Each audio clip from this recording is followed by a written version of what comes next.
23 अगस्त 2001 की वो शाम 293 पैसेंजर्स और 13 क्रू मेंबर्स के साथ कैनेडियन एयरलाइन एयर ट्रांजिट की फ्लाइट 236 टोरंटो के पियर्सन इंटरनेशनल एयरपोर्ट से पोर्तुगल के लिस्बन शहर जाने की तैयारी कर रही थी। एयरबस E330 प्लेन के साथ फ्लाइट को ये दूरी लगभग 7 घंटे में तय करनी थी। प्लेन में सवार सभी लोग खुश थे क्योंकि ये छुट्टियों का समय था और उन्हें इस बात का जरा भी अंदाजा नहीं था कि कुछ घंटों में उनके साथ कितना बड़ा हादसा होने वाला है। इस फ्लाइट में इस्तेमाल होने वाला विमान E330 उस समय के सबसे एडवांस्ड और हाईली ऑटोमेटेड प्लेन में से एक था। इस प्लेन को इंट्रोड्यूस हुए 7 साल हो चुके थे और उस समय ये दुनिया के सबसे सेफ एयरक्राफ्ट में से एक माना जाता था। इवन जो प्लेन इस फ्लाइट में इस्तेमाल होने वाला था वो भी सिर्फ 2 साल ही पुराना था। यानी पैसेंजर से लेकर क्रू मेंबर्स तक किसी को घबराने या चिंता करने की कोई जरूरत नहीं थी। फ्लाइट की कमांड 48 साल के कैप्टन रॉबर्ट पिशे के हाथ में थी, जिन्हें 16,000 घंटों का फ्लाइंग एक्सपीरियंस था और उन्होंने अपने करियर में हर तरह के प्लेन्स उड़ाए हुए थे। हालांकि उनके करियर में एक दाग भी था और वो ये कि एयर ट्रांजिट को ज्वाइन करने से पहले गांजे की तस्करी के आरोप में उन्होंने 16 महीने जेल में काटे थे। रॉबर्ट पिशे के साथ इस फ्लाइट में फर्स्ट ऑफिसर की कमान 28 साल के दिर्क जियागर के हाथों में थी, जिनके पास तकरीबन 5,000 घंटों का फ्लाइंग एक्सपीरियंस था। सारी फॉर्मेलिटीज होने के बाद फ्लाइट 236 में 48 मैट्रिक टन फ्यूल भरा जाता है और सारे पैसेंजर्स व क्रू मेंबर्स के प्लेन में सवार होते ही इसे रनवे तक पुश करने की प्रक्रिया शुरू कर दी जाती है। रात के लगभग 9 बजे कैप्टन सभी रूटीन चेक कंप्लीट करने के बाद इंजन को फायर करते हैं और फ्लाइट 236 लिस्बन जाने के लिए रवाना हो जाती है।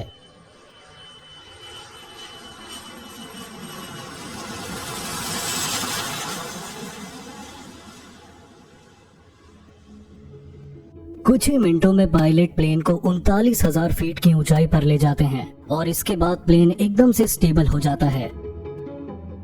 अब क्योंकि ये प्लेन सुबह सवेरे लिस्बन पहुंचने वाला था, इसलिए ज्यादातर पैसेंजर भी आराम करने और सोने के लिए लेट जाते हैं। इस तरह की लंबी फ्लाइट्स में पायलट्स के पास ज्यादा कुछ करने के लिए नहीं होता। ऐसे में दोनों पायलट्स का मुख्य काम बस फ्यूल की क्वांटिटी पर नजर रखना और प्लेन के सिस्टम्स ठीक से काम कर रहे हैं या नहीं, ये देखना था। फ्लाइट में पहले 4 घंटे बड़े ही आराम से गुजरते हैं, लेकिन जैसे ही फ्लाइट अटलांटिक ओशन में अपने आधे रास्ते पर पहुंचती है तो पायलट को कंप्यूटर स्क्रीन पर अचानक एक अजीब वार्निंग मिलती है। ये वार्निंग प्लेन के इंजन नंबर 2 के बारे में थी, जो राइट साइड में था। वार्निंग में लिखा आता है कि इंजन में ऑयल का प्रेशर हाई है और ऑयल की क्वांटिटी कम है और ऑयल का टेम्परेचर भी कम है। ये एक अजीब किस्म की वार्निंग थी जिसे दोनों में से किसी भी पायलट ने इससे पहले एक्सपीरियंस नहीं किया था, क्योंकि आमतौर पर जब फ्लाइट उड़ती है तो ऑयल का टेम्परेचर बढ़ता है, ना कि घटता है। दोनों पायलट इस वार्निंग कॉम्बिनेशन को समझने के लिए तुरंत ही फ्लाइट क्रू ऑपरेटिंग मैनुअल को देखते हैं, लेकिन उसमें उन्हें कुछ नहीं मिलता। इसके बाद ये तुरंत ही कनाडा के मिरेबल में मौजूद एयर ट्रांजिट के मेंटेनेंस कंट्रोल सेंटर में संपर्क करते हैं और उन्हें इस प्रॉब्लम के बारे में बताते हैं, लेकिन वहां से भी उन्हें कोई मदद नहीं मिलती। जिस ऑफिशियल से उनकी बात होती है वो कहता है कि जैसे ही उनको प्रॉब्लम के बारे में कुछ समझ आएगा तो वो उनसे दोबारा कांटेक्ट करेगा। जवाब आने के इंतजार में पायलट्स फिर से इन वार्निंग को समझने की कोशिश में लग जाते हैं। प्लेन के कॉकपिट में पायलट्स एक बहुत बड़ी टेंशन से गुजर रहे थे, जबकि पीछे मौजूद पैसेंजर्स आने वाले खतरे से अनजान चैन की नींद सोए हुए थे। इसी तरह तकरीबन आधा घंटा बीत जाता है, जिसके बाद सुबह के करीब 5:30 बजे पायलट्स को स्क्रीन पर एक नया मैसेज मिलता है। इस मैसेज में लिखा होता है कि प्लेन के दोनों विंग्स में मौजूद फ्यूल टैंक्स के अंदर फ्यूल इम्बैलेंस हो गया है, यानी एक विंग में फ्यूल ज्यादा है और दूसरे में कम।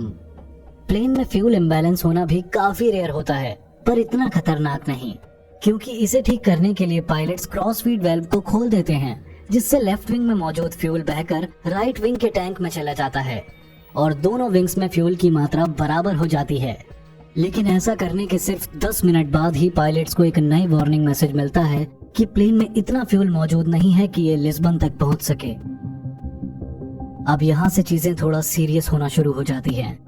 प्लेन अभी भी अटलांटिक ओशन के बीच में था और ये किसी भी तरह लिस्बन तक नहीं पहुंच सकता था। ऐसे में पायलट के पास करीब के ही किसी एयरपोर्ट पर इमरजेंसी लैंडिंग करने के अलावा कोई ऑप्शन नहीं था।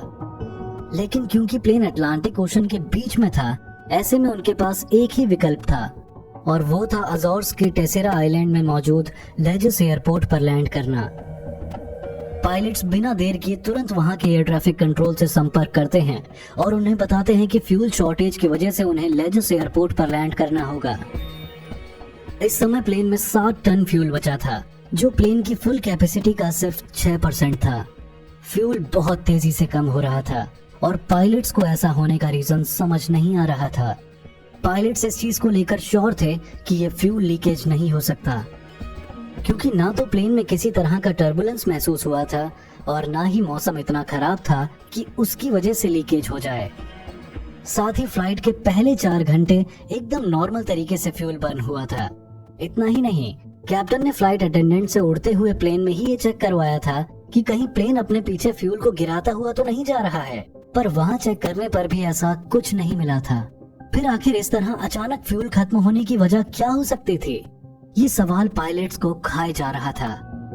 अब दोनों पायलट्स को फ्यूल में लगातार कम होने का कोई भी कारण नहीं मिलता, तो वो इसे कंप्यूटर का एरर मान लेते हैं।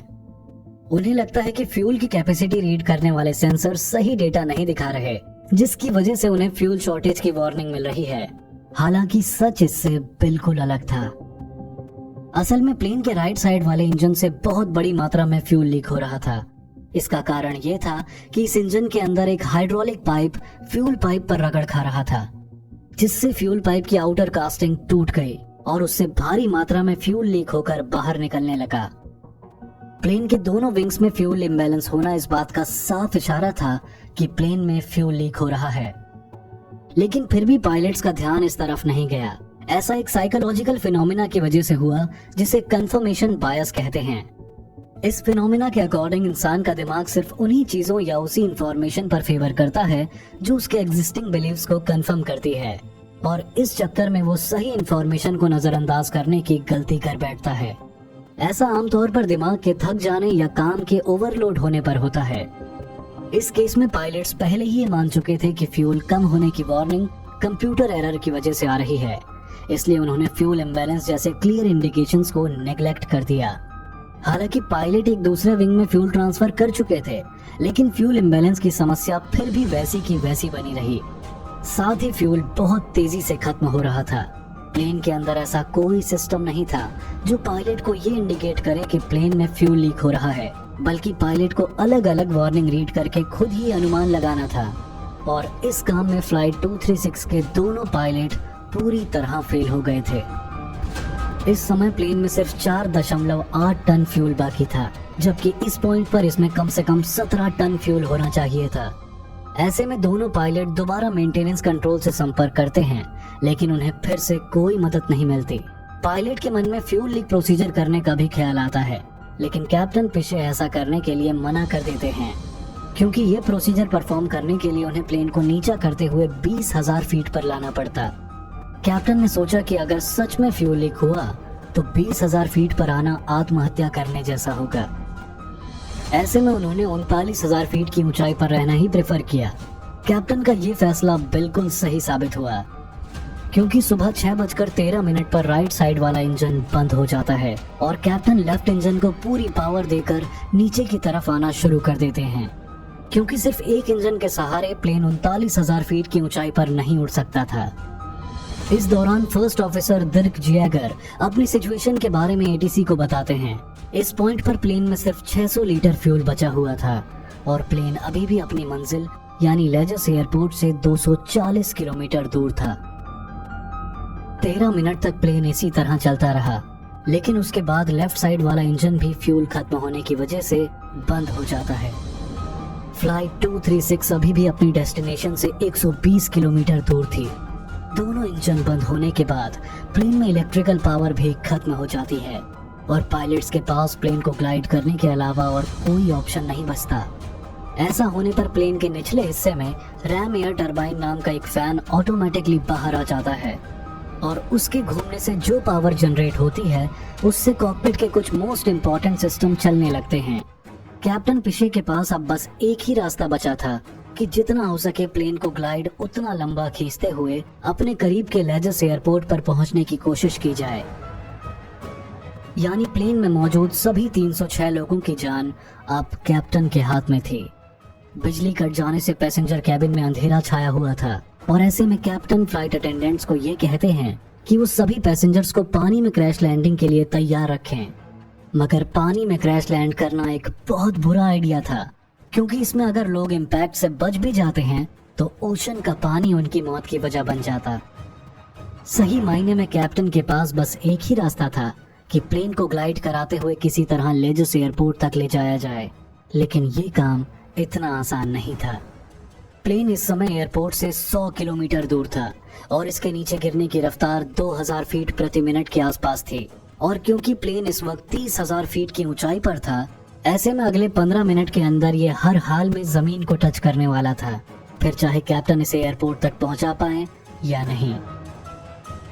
प्लेन में ऑक्सीजन मास्क निकल चुके थे और अंदर लोगों के चीखने चिल्लाने की आवाजें गूंज रही थी। कैप्टन पिशे के लिए दिक्कत ये थी कि एयरबस A330 कोई ग्लाइडर प्लेन नहीं था। साथ ही इंजन के अलावा इस प्लेन के 3 में से 2 हाइड्रोलिक सिस्टम भी फेल हो चुके थे, जिसकी वजह से प्लेन के पिच को कंट्रोल करना बहुत मुश्किल हो रहा था। इसके अलावा प्लेन के wing spoilers, nose wheel steering और थ्रस्ट रिवर्सर्स भी फेल हो चुके थे। यानी प्लेन को सिर्फ एयरपोर्ट तक पहुंचाना ही मुश्किल नहीं था, बल्कि इसे कंट्रोल करना और अगर किसी तरह ये लैंड कर ले तो रनवे पर इसे रोकना भी बहुत मुश्किल होने वाला था। लेजस एयरपोर्ट पर टावर कंट्रोलर रनवे की लाइट्स को ऑन ऑफ करना स्टार्ट कर देता है ताकि कैप्टन को रनवे दूर से ही नजर आ जाए। और ऐसा करने का फायदा भी होता है क्योंकि क्रू को लेजस एयरपोर्ट दूर से ही नजर आ जाता है। प्लेन को ग्लाइड करते हुए कैप्टन पिशे के लिए एक चैलेंज ये भी था कि उन्हें इसकी रफ्तार 140 नॉट से कम नहीं होने देना था, वरना रैम एयर टरबाइन से इलेक्ट्रिसिटी जनरेट होना बंद हो जाती। साथ ही ये भी ध्यान रखना था कि स्पीड 200 नॉट्स को क्रॉस ना करे, वरना लैंडिंग गियर बाहर नहीं निकलता। और परेशानियां यहीं पर खत्म नहीं हुई, बल्कि प्लेन जब एयरपोर्ट के एकदम नजदीक आ गया तो कैप्टन को एक नई प्रॉब्लम दिखाई दी। असल में कैप्टन का काम प्लेन को ग्लाइड करते हुए जितना हो सके ऊपर रखना था, और दिक्कत ये थी कि कैप्टन ने अपना काम कुछ ज्यादा ही अच्छे से कर दिखाया था। यानी प्लेन अब एयरपोर्ट से सिर्फ 8 मील की दूरी पर था, लेकिन इसकी ऊंचाई 13,000 फीट थी और ये बहुत ज्यादा थी। सही मायनों में प्लेन को इस पॉइंट पर सिर्फ 3,000 फीट की ऊंचाई पर होना चाहिए था। यहाँ कैप्टन पिशे के सामने परेशानी ये थी कि अगर वो प्लेन को एकदम से नीचे ले जाने की कोशिश करते हैं तो ये अपनी रफ्तार खो देगा और रनवे तक पहुंच ही नहीं पाएगा। ऐसे में वो अपने माइंड के अंदर कुछ जरूरी कैलकुलेशंस करते हैं और प्लेन को 360 डिग्री टर्न देते हुए पीछे की तरफ घुमा देते हैं। इसी दौरान फर्स्ट ऑफिसर दिर्क जैगर गियर को लो और विंग्स के फ्रंट में लगे स्लैट्स को एक्सटेंड कर देते हैं। इससे होता ये है कि प्लेन बिना कोई ज्यादा ड्रैग प्रोड्यूस करे स्लो रफ्तार से फ्लाई करने लगता है। कैप्टन पिशे का ऐसा करना बहुत ही हिम्मत भरा फैसला था, क्योंकि उन्होंने प्लेन को रनवे के बिल्कुल ऑपोजिट घुमा दिया था। पीछे बैठे पैसेंजर्स को अभी भी यही लग रहा था कि प्लेन पानी में क्रैश लैंडिंग करने वाला है। तकरीबन 20 मिनट बाद जब प्लेन पूरा चक्कर लगाकर वापस एयरपोर्ट की तरफ लौटता है तो कैप्टन उसे रनवे की तरफ अलाइन कर देते हैं। हालांकि प्लेन की ऊंचाई अभी भी थोड़ा ज्यादा थी, पर इतनी नहीं थी कि इसे एक और चक्कर लगवाया जा सके। ऐसे में कैप्टन एस शेप में लहराते हुए रनवे की तरफ बढ़ने लगते हैं ताकि प्लेन और रनवे के बीच का ये डिस्टेंस थोड़ा सा बढ़ जाए। पर फायर ब्रिगेड, एम्बुलेंस और रेस्क्यू टीम पहले से ही तैयार होकर तैनात हो जाते हैं ताकि किसी भी तरह की इमरजेंसी में तुरंत एक्शन लिया जा सके। फ्लैप्स ना होने की वजह से कैप्टन और फर्स्ट ऑफिसर प्लेन की स्पीड 200 नॉट्स तक घटा पाते हैं, जबकि आमतौर पर ये रफ्तार 145 नॉट्स होती है। कोई खास कंट्रोल ना होने के चलते कैप्टन के पास प्लेन को रनवे पर उतारने का सिर्फ एक ही चांस था। आखिरकार प्लेन के टायर रनवे को बहुत तेज झटके से हिट करते हैं, इतना कि प्लेन बाउंस होकर दोबारा रनवे पर गिरता है और इसके 12 में से 8 टायर फट जाते हैं। प्लेन की रफ्तार बहुत तेज होती है और बिना विंग स्पॉयलर्स और इंजन रिजर्व थ्रस्ट के ये आसानी से कम भी नहीं होती। जैसे ही कैप्टन ब्रेक दबाते हैं तो प्लेन के टायर पूरी तरह जाम हो जाते हैं और प्लेन बहुत तेज रफ्तार से रनवे पर स्किड करने लगता है, क्योंकि इसका एंटी स्किड सिस्टम भी खराब हो चुका था। स्किड करने की वजह से प्लेन के टायर रनवे पर खिसकर पूरी तरह नष्ट हो जाते हैं लेकिन किसी तरह रनवे खत्म होने से पहले ये प्लेन आखिरकार रुक जाता है। सरप्राइजिंगली प्लेन में मौजूद सभी पैसेंजर्स और क्रू मेंबर्स इस हादसे में सुरक्षित बच जाते हैं। प्लेन के रुकते ही कैप्टन के ऑर्डर पर सभी पैसेंजर्स को तुरंत बाहर निकाला जाता है। हालांकि प्लेन की लेफ्ट साइड के गियर व्हील में आग लग जाती है, लेकिन रनवे पर मौजूद फायर ब्रिगेड इस आग को आराम से काबू कर लेती है। मौत के मुंह से निकले पैसेंजर्स और क्रू मेंबर्स को खुद के जिंदा बचने का यकीन तक नहीं होता। शुरुआत में दोनों पायलट्स और पूरे क्रू का बहुत जबरदस्त वेलकम होता है और लोग उन्हें हीरो की नजर से देखते हैं, क्योंकि एविएशन हिस्ट्री में किसी भी पैसेंजर एयरक्राफ्ट के द्वारा अचीव की गई सबसे लंबी ग्लाइड थी। और सबसे जरूरी ये कि इस हादसे में किसी की भी जान नहीं गई। लेकिन कुछ दिनों बाद इस हादसे पर सवाल उठना शुरू हो जाते हैं कि आखिरकार अटलांटिक ओशन के ऊपर फ्लाई करते हुए इस प्लेन का फ्यूल अचानक से कैसे खत्म हो गया। इन्वेस्टिगेशन होने पर यह सामने आता है कि अगर लेजस एयरपोर्ट की तरफ रुख करते हुए पायलट्स किसी भी तरह के फ्यूल लीक प्रोसीजर को फॉलो कर लेते तो इस एयरपोर्ट पर उतरने के बाद भी इनके प्लेन में कम से कम 3.8 मैट्रिक टन फ्यूल बच जाता। लेकिन जैसा कि हमने बताया, साइकोलॉजिकल फिनोमेना कंफर्मेशन बायस की वजह से pilot in fuel leak warnings को समझ नहीं पाए थे। वैसे फ्यूल लीक होने के एक्चुअल रीजन की बात करें तो वो एक टेक्नीशियन की गलती से हुआ था। दरअसल इस फ्लाइट से कुछ समय पहले ही प्लेन के इंजन नंबर 2 में मेंटेनेंस का काम किया गया था।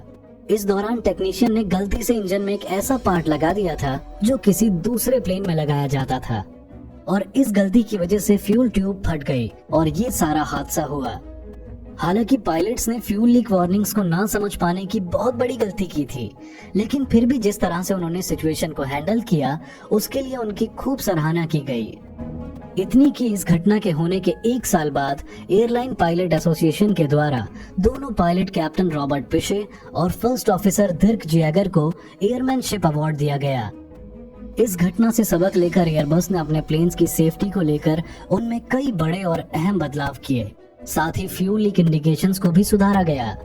इस घटना को हुए 22 साल बीत चुके हैं, लेकिन इस पैसेंजर एयरक्राफ्ट के द्वारा सबसे लंबी ग्लाइड करने का रिकॉर्ड आज भी कैप्टन रॉबर्ट पिशे और फर्स्ट ऑफिसर दिर्क जैगर के नाम है।